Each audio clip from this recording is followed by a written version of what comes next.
Welcome back. Here is an important example. Evaluate integral dx by x squared minus a squared where a is not 0.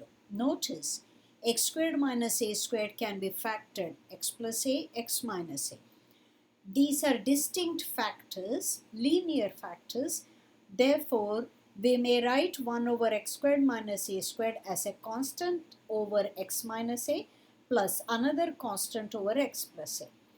Now, right hand side, we combine it, that is add it as one fraction. This times this is the denominator, a times x plus a plus b times x minus a is the numerator. So now distribute the capital A and distribute the capital B. Combine like terms, coefficient of x is a plus b and the rest is the constant a minus b times a. So notice all of this is going to be our original fraction 1 over x squared minus x squared, a squared. Therefore, numerator is only constant.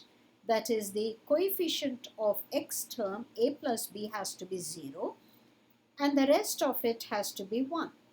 This tells me a is negative b and this tells me a is b plus 1 over a. Combining these two, you get b equals negative 1 over 2a and capital A is 1 over 2a. Alright. So, now we have solved for capital B and capital A. I'm simply rewriting capital A as 1 over 2a and capital B as negative 1 over 2a. So, these are linear terms, factors, and these are constants. So integral of 1 over x squared minus a squared can be split as integral of dx over 2a, 1 over 2a x minus a dx minus 1 over 2a x plus a dx. These are linear terms, so they simply give me natural log. Okay, so now 1 over 2a is a common factor. I've combined the natural logs, difference of natural log, as 1 a natural log of the quotient plus a constant of integration. Alright, so this is a simple but important example when your denominator factors into linear factors which are distinct. Now here is case 2.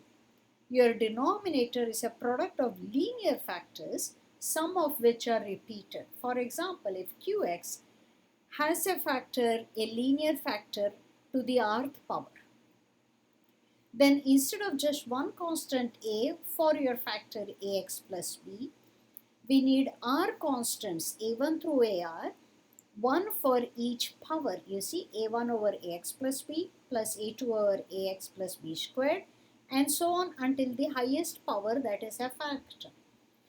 Here is an example. Now I have numerator of degree 3, denominator of degree 4, so this is a proper rational function. Let's look at the denominator. Looks like I have 6x squared common. What's left over is a complete square. So you have 6x squared, x minus 2 quantity 2. So that is, this is power 2, this is also power 2. So my original rational function, I can write it as, so I have separated out 1 over 6. The rest of it I am writing it as a1 over x, a2 over x squared. So notice x has power 2. So for each power until 2 you have a constant. Likewise x minus 2 has power 2. So for each power until the highest power you have a constant. So there are 4 constants. Keep the 1 over 6 aside. Combine all of this into one fraction. Okay. So a1 has x as a denominator. So it needs one more x and the entire higher power of x minus 2. a2 has x squared as a denominator. So all it needs is x minus 2 power 2. b1 has x minus 2. So it needs the x squared and an x minus 2.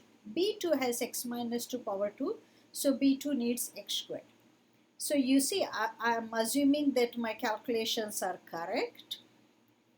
You see, now you get like terms. So x cube has coefficients a1 plus somewhere here, yeah, b1.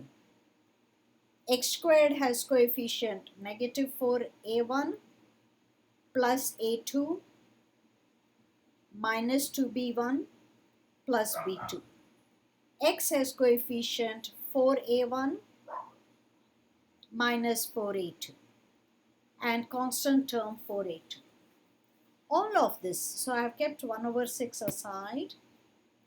All of this tells me a1 plus b1 has to be 3. This entire expression has to be negative 7. This entire expression has to be 10. And this last constant coefficient has to be 8. All right. Now you can from here solve for a2. Okay. Once you solve for a2, you plug it in. You can solve for a1. Once you solve for a1, you can plug it in, solve for b1. Now you have solved for a1, a2 and b1. You can solve for b2 using this equation. So basically, systematically go over and assuming my calculations are correct, I obtain these values for a1, a2, b1, b2.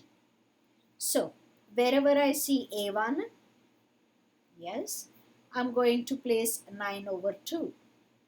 Likewise, where I see a2, I'm going to place 2. b1, I'm going to place negative 3 halves. b2, I'm going to place 6. Now we are ready to integrate our original rational function written as sum of partial fractions. 1/6 is simply a constant. I let it out. Integral of each of these terms. So this is straightforward natural log. This is x squared, so x squared in the denominator. So its integral is negative 2 over x, and likewise. Eventually simplify and don't forget constant of coefficient. So these were examples where the denominator was factored into linear fractions. Okay, either they repeat or they don't repeat. Now here is a case 3, when the denominator contains irreducible quadratic factors, that is degree 2, which cannot be repeated, none of which is repeated. Yeah.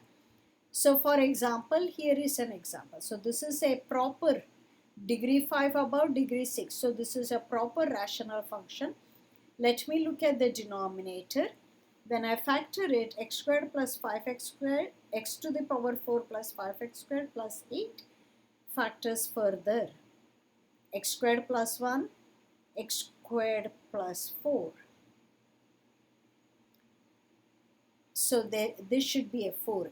This is 2 is out, so that's a typo. So okay, good. Now notice x squared plus 1 and x squared plus 4 cannot be factored over real numbers. So these are quadratic terms. This is a linear term power 2. So that tells me x and x squared get me 2 constants, whereas x squared plus 1 gets 2 constants, bx plus c.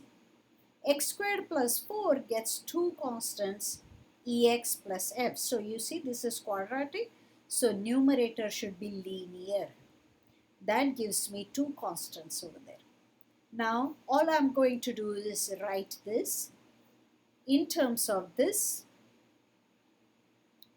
and there should be a half here. Okay, so that's carried over. And now simplify. So you see it's a long calculation. Assuming all my calculations are correct, I obtain the following values for A. So that's A2 right there, somewhere A1 right there, B, F, C, where is E? E, here we go. So we found all the values systematically, all right? Once you find the value, you are simply substituting. The only catch is what do you do with these? So these guys, you would separate them. You see, x squared plus 1, negative x plus 3. First separate them with the linear part and then the constant part. 3 over here, x over here. Why? Because this is simply substitution. Denominator is x squared plus 1, x squared plus 1. Numerator has an x, you see. So, derivative of the denominator is almost the numerator. I need a 2 there and a 2 here, which gives me the fourth. So, essentially, this is nothing but natural log of x squared plus 1. Now, what happens when the numerator is simply 1? This is what is tan inverse. Same thing here. So, you see, its derivative should get you a 2x. So, if I place a 2 there, that becomes a 4, and that's why you have 3/4. And this is nothing but natural log. When I have a constant in the numerator, that's simply tan inverse of the appropriate kind. Alright. Case 4 is when the quadratic repeats. There is a repeated quadratic. When there is a repeated quadratic, well, then you have as many two pairs of constants in the top as the power. Okay, for instance, here is an example. Denominator is square of a quadratic. So what do I do? For the square of the quadratic, for each power, I have a pair of constants. Now combine it, get common like terms together and get the coefficients to agree. So once you do that, you can solve for the coefficients and solve. Alright, basically that completes the approach of partial fractions. We'll continue in the next video with problems from web work. Okay.